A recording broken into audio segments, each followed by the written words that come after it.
Okay, so this is going to be crypto anarchists do cuddle. Yes. Another world. Well, other Bitcoiners hodl, and we just huddle. So that's nice. So I wonder what you guys are into, right? With all these lightning bolts. Jeff, we talked to you a couple of weeks ago on Riga, and you just talked about the Lightning Network. And well, what else has been happening the last couple of weeks in this amazing new innovative field? Okay, so just as a general overview, I think one of the biggest news was that Async got a 1.7 million investment. So I think like the 3 major implementations are now all well funded, and that's one big thing. I think there's also, I mean, there's all these cool projects coming up, and I think. No, this actually happened before we talked last time, but it's been getting some traction. Gabriel here, they have been building this point of sales application in Bern in Switzerland, which is one of it's pretty cool and obvious Lightning use case, but they've just been building it, and I think maybe go ahead. Yeah. Yeah, so we have created a self-order point, the world's first self-order point powered by the Lightning Network in Bern. So basically what you can do is order coffee and muffins and stuff with the Lightning Network, mainnet, reckless, of course. And yeah, so we really wanted to do something exciting. And meanwhile, in the crypto community, we have so much, like scams going on, and so much drama inside of the Bitcoin community about how to scale, or maybe not so much more inside the Bitcoin community anymore because they forked off. But like we don't want to discuss so much, but we rather like to build, and so yeah. We at Puzzle ITC try to get involved with the Lightning Network and help to build it. And I think you sent me a picture of the station in Bern, and the cool thing is that it is a display outside in the shopping window, and you see the menu, and you see the QR code right next to the pictures of the muffins, of the coffees. You simply scan with your mobile Lightning wallet, you pay, in confirmation of course, and then you go to the counter and get the stuff that you order. So is this, or how usable is this right now, and where are the improvements that could be made to this point of sale system? Okay, so there's 2 concepts basically. We also have a regular shop where you can order stuff online and then grab it. So you can order it and say, I want to get it at like in 2 hours or something. This self-order point though, it's like how you said, you scan a QR code and then it says like Blue Cat or something, so and this is like your ordering name, and so those are 2 random words, and you tell this to the shop assistant and they give you the food you ordered. Yeah, there are like what better implementation or what potentials we have. Like right now we can always only order 1 item, so that's a bit of limitation, and also you cannot really so the QR code is there, you cannot buy like, so only 1 item you can buy, and from this 1 item also only 1, like I mean not different items and only 1. I don't know if you get it, but yeah. And there are some other optimization, like simple stuff, but we had problem with the screen having reflections, so we have to buy like something to put over so you can scan the QR codes.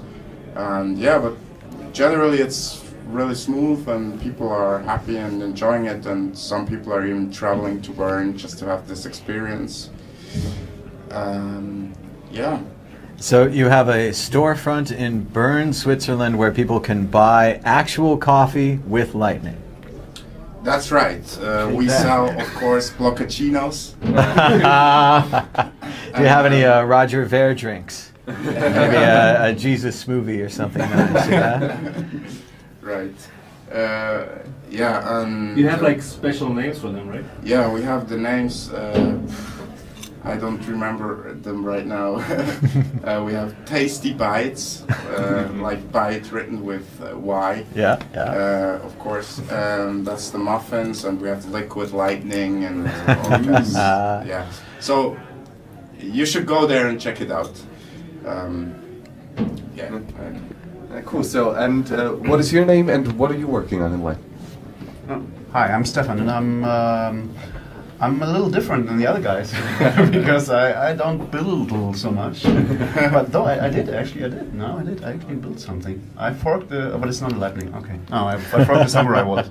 Sounds good. We talked to them yesterday. But I'm actually more about teaching people how lightning works, and I've been doing that at the past Lightning Hackdays with Full Moon. And yeah, and researching that stuff and looking into it and being excited about the development here. But I'm more of a theory guy. I'm not so much of a actual builder. And I know last time we talked to you, we talked about Lightning Hackday, and you were all ready to announce that Lightning Hackday was going on in New York City, but Adam Back beat you to the announcement by about an hour because, as he said so artfully, he's like, I heard somewhere there's going to be one in New York City. And of course he heard it because he was in the same room as us when we were talking about it. But do you want to tell the people again about what Lightning Hackday is and when you're doing it again?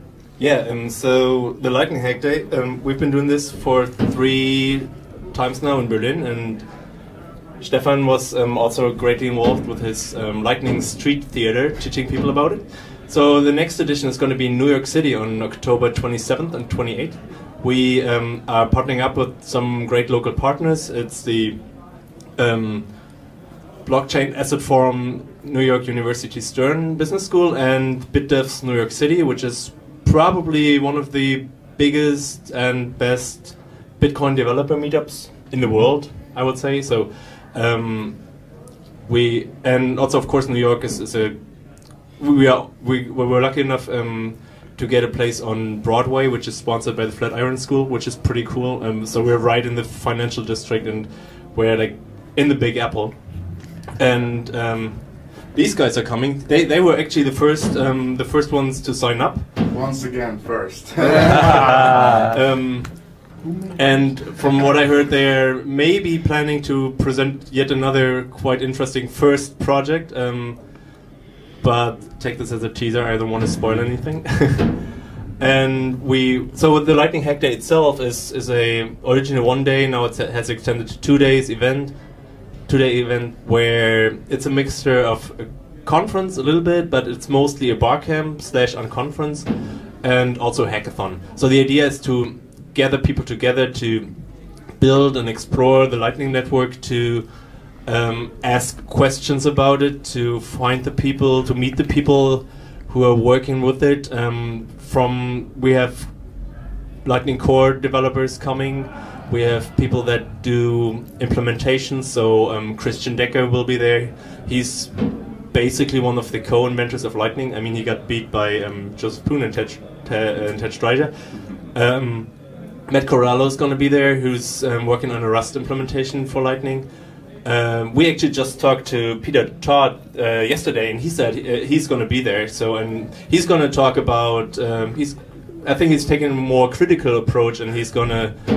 That's very usual for Peter Todd. He loves to criticize and he loves to correct people. Yeah, he's very into that. Yeah, but I mean, it's interesting because it's not one of those. It's not going to be one of those shallow sort of ad hoc things that you read on, I don't know, RBTC. It's like, oh, routing, it doesn't work. But he actually has some ideas, some theoretical ideas how miners could collude, in theory again, to kind of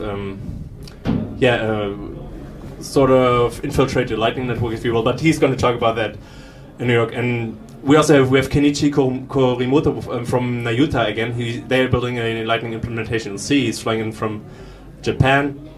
And yeah, if you go on lightninghackday.fulmo.org or check out the hashtag Lightning Hackday NYC on Twitter, you can get more information. Yeah, and hopefully people, it's a big event just for people to learn and build and experience it firsthand, to meet all the makers and shakers, if you will, but also to get some questions answered and just see the experience themselves, the state of the Lightning Network. And it was, from what I heard, and what I experienced, it was a pretty energetic vibe we got at the last Lightning Hack Days.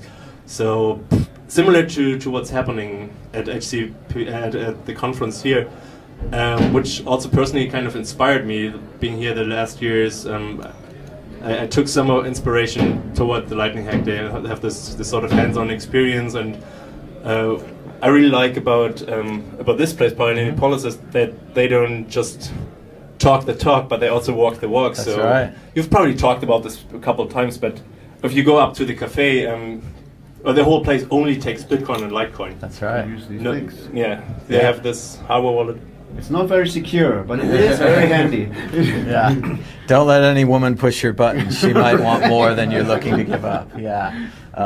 But I think that blends well into my next question, which is, everyone knows that Lightning works technically as a paper and on paper. What does it need to get to the next level? What are we missing in the Lightning Network? Maybe that's a question that Stefan is more, as a technical or deeper technical guy, is more qualified to answer. Sure.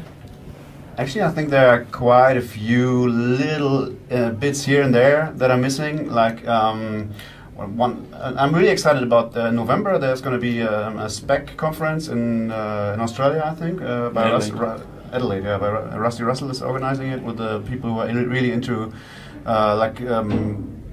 building the spec, the next version of the spec, of the bold spec. And there, I think we're going to have two-sided channels that are funded by from both sides, which will be very handy, I think, because liquidity is a big problem now. And then, of course, the big thing that we're all waiting for, I guess, is L2. When L2 will, we need some fixes in the Bitcoin protocol, but when that is done, everything will go much smoother. But there's also lots of just little tiny things that are still that can make the Lightning Network much more easy to use, I think. For example, I just found out like a few days ago, a few weeks ago, that basically all of the implementations, when they've been looking for routes, they didn't even take into consideration the capacity of the routes of the channels. So most channels that they would have found, most routes would have been invalid for sure, because there wasn't the capacity. But that's something it just wasn't done, and now it is getting done. So route finding will get smoother and smoother, and there are many of these little fixes, and I think they add up to a better and better experience.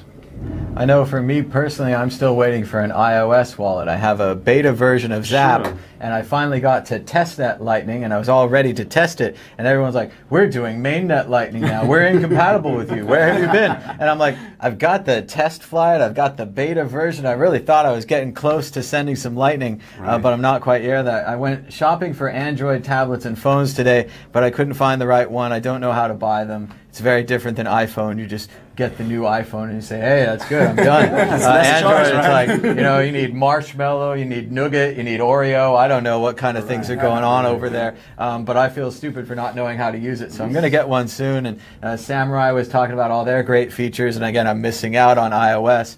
So when is that going to happen? When are we going to get more multi-platform Lightning wallets? I think that's totally in the works. I mean, the people, you know more about that, I guess. There's some people working on Zap on iOS, I think, in Berlin. Wow, perfect.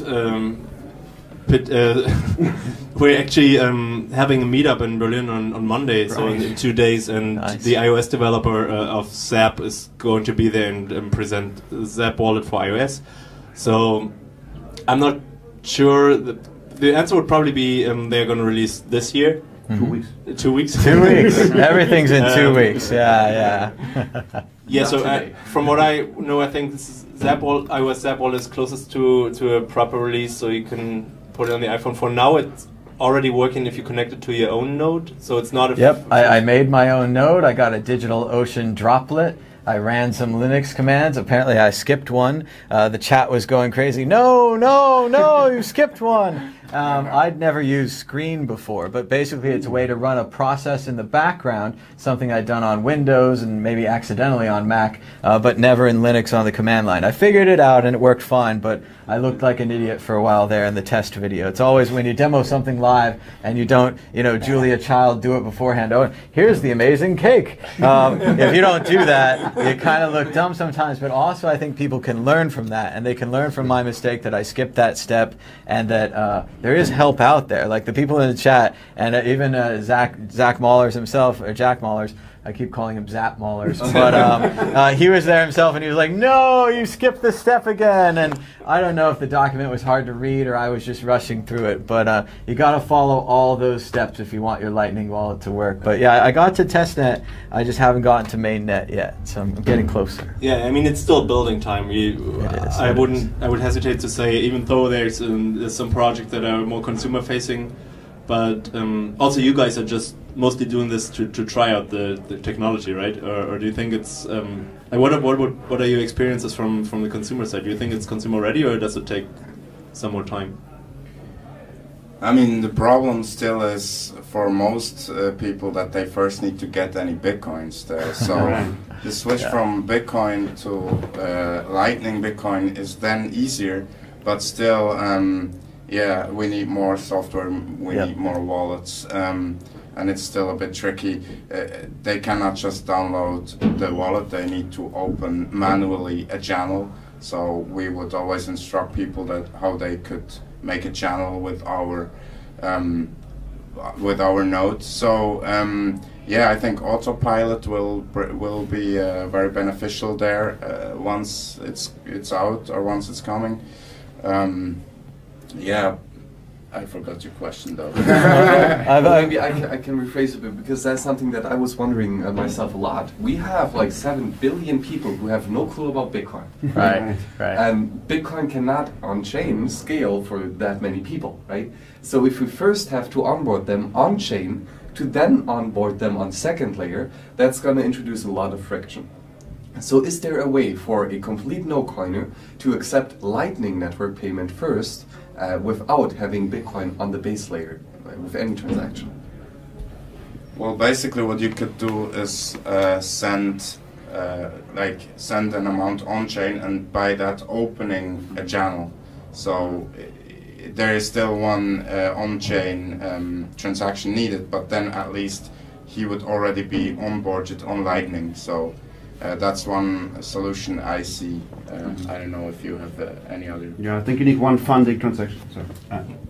Yeah, I think at the moment we need one funding transaction that somebody has to do. Somebody has to open a channel with the person, right? So that must happen on chain. So far, I don't know what's coming, but it's like we might be doing something with channel factories and stuff. But like the bootstrapping is always the hardest part, I guess, in these networks. But I'm really confident. There's so much going on and so much is happening every day that I'm pretty sure people find really user-friendly solutions for that pretty soon.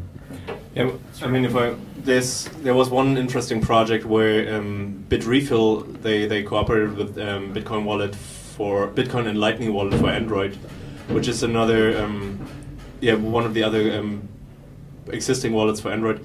And if you ordered something on Bitrefill, of course on chain, what they did is when you didn't have any Lightning channel yet, they would use the change that you usually get in a separate. They would use that to open a channel. So you didn't sort of waste a transaction, but you could kind of under the hood are able to open a channel, and then you're onboarded after your first on-chain payment, if you will. And more of this stuff is coming. René Pickard, he's also going to be in New York. He's been working on the autopilot more. I mean, LND already has an autopilot, but the other implementations, as far as I know, not so much. So he's dedicated some time to work on the autopilot sort of standard and like solve that problem. And once you have that, you can also easier implement it into wallet to sort of in the background onboard you and open a Lightning channel. So from my perspective, in let's say 5 to 10 years, Lightning itself won't hopefully really be talked about. It will just merge back into Bitcoin and like be hidden under the hood. Now, you mentioned that I had to run my own kind of node so that I could run a wallet. What about, I've heard there's a potential solution where I wouldn't have to do that anymore. How is that coming along? What do you mean, run your own node? Yeah, where I wouldn't have to run a Lightning node. Maybe there's a light version of the node that a phone could run, or some way of maybe connecting to someone else's node, or something where I just download the app and then boom, I'm done. Because like right now, I download the app and then I go to DigitalOcean and I follow all these steps and I screw up a little bit, and then I get a node and I'm still kind of paying them, and it just seems, for a normal user, I'm not sure they're going to make it through that. Yeah, there's many steps to that. I mean, on Android you already have the Eclair wallet, which is always Android wallet. is just better. Yeah. I got to get the stupid Android. So yeah. This is also not the perfect solution yet, because the Eclair wallet only allows you to send money. When this is a design decision, right? Because if you were to receive money, then you would have to make sure that your phone is online, like at least once a day or so, unless you otherwise you risk funds from you being stolen. So that's why we need watchtowers. So that won't be necessary anymore. But watchtowers is another thing where some people are working on that, but it's really complicated. And there are many design trade-offs, like here and there, privacy and cost and whatever. And it's one of these things that gets much easier when we got L2. So I think lots of people are actually waiting. If we write a watchtower now, it'll be wasted, because once L2 comes out, this will be so much easier. So there are many things that are building on each other, and one part is waiting on the other, but still, even people are building watchtowers, even in the system now, and they're being reckless in that regard, because even if probably their work will be wasted once L2 is out. And somebody was telling me, I think it might have been Max, that Satoshi's original design wasn't so much about addresses. It was actually what you're saying, where you have to be online to receive the payment, and that he was thinking of a more point-to-point, more of a direct connection to send Bitcoin. So it's funny to see these ideas coming back in the Lightning Network. That's true. Yeah. And we talked about the Samurai devs here on air, of course, and I talked a lot to them off air as well, because just good conversations. Yeah. And one key point that we discussed was the Lightning Network and how or if they're going to implement it. And they had some concerns regarding privacy, and they just wanted to see this network grow and expand to see what the privacy implications are of the Lightning Network. So could you maybe elaborate a bit more on, is Lightning a net positive or net negative for privacy? Who wants to go? Oh, that's actually a very good question, and it's a very deep question. And I gotta say, we don't really know yet. I mean, in many respects, Lightning is very positive for privacy, because every single transaction is not broadcast to everybody and not safe forever. So, but it's just between us two. If I send you something, only we need to know.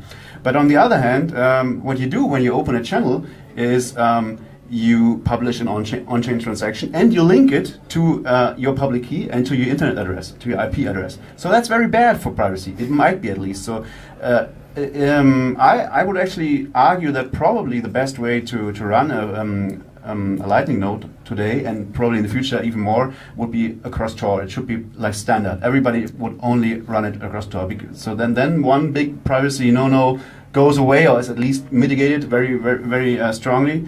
And then I guess it can be a real plus, but yeah, as you say, we aren't sure yet. We don't know what the implications will be. We're going to completely hijack your stream now, because it's the new order. All right, well, one of the things I was going to ask about next is that Nick Bhatia has this idea of a Lightning Network reference rate, where because you can kind of earn a small amount of money on Lightning by lending out your Lightning and allowing other people to use it, that this could be established as an interest rate, and that if we had an interest rate, we could perform all kinds of other financial transactions on top of this, and Lightning might even be the best way in the world to earn interest, because you don't really give up your private keys, your Bitcoin. You could always claw them back, and that at the same time you're able to earn perhaps a very small amount of interest. What do you think about Lightning and other financial operations on top of that? I mean, this is free market at play, right? So if you have almost no cost by it, then you will not earn a lot either. of course, the cost is the risk you carry because you have to be online all the time. But yeah, for sure, it's very interesting because for the first time we can kind of like lend out money without giving it away. Yeah, but I think we still have to wait to see what numbers will come out. The network is not enough mature yet, and I think even the routes are not chosen wisely enough yet concerning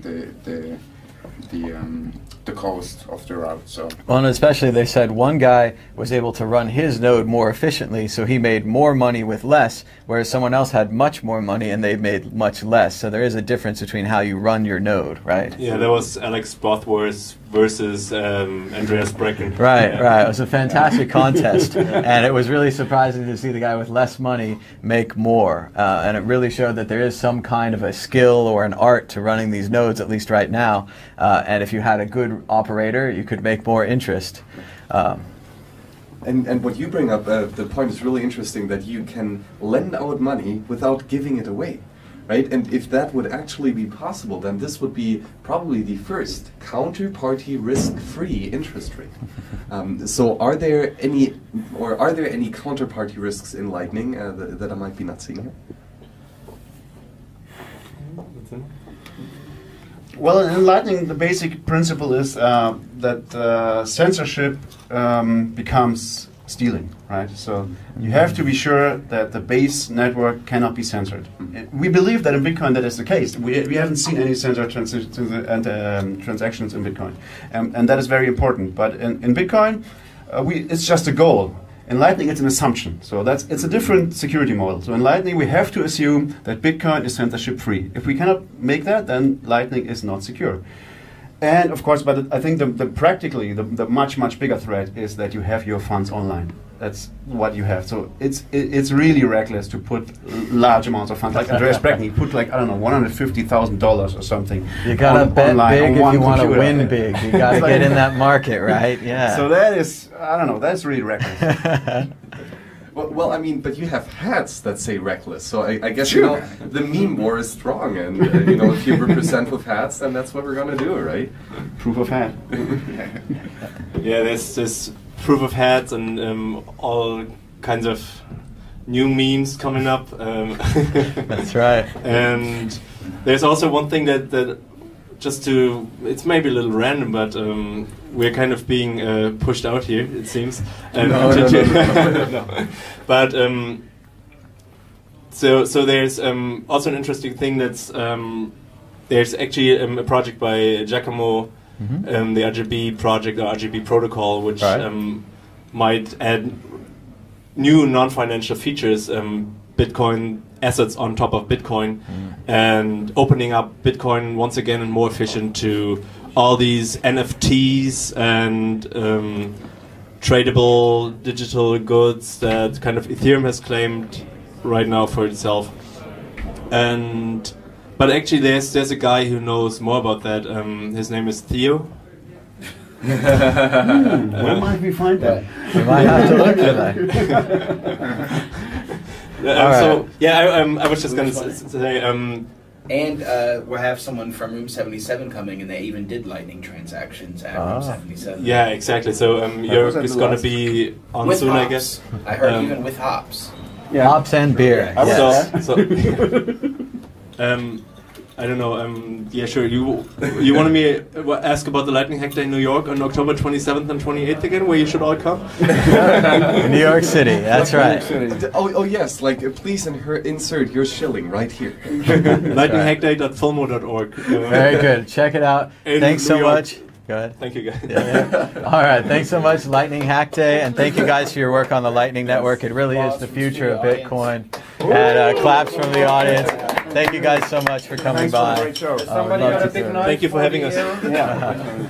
That's right. No, it's just plenty warm in here. Join Maybe we us. should, It's really fun. keep the door So open. real It's pretty innovation loud. happens. So, Yeah, if you you want to just have to get suffer. if you want to get also your words first, yeah, there's plenty of room for that. Plenty of firsts. True. Yes, Plenty of true. firsts. Come to Lightning Hackday. If you don't have a project yet, show up and you'll get a project. And you know, I'm going to do it first as well here because I'm going to take my first break after a 4-hour live stream. Whoa. Because I really Alright, did way it. to go, Max. You're really- All right, thanks so much, everybody. Rescuing them. That's right. Thank you so much, guys. Stay, please. Thanks for coming by. And we'll just get the new crew in here. Thank you, guys. Thank you so much, man. Thank you for your work on Lightning.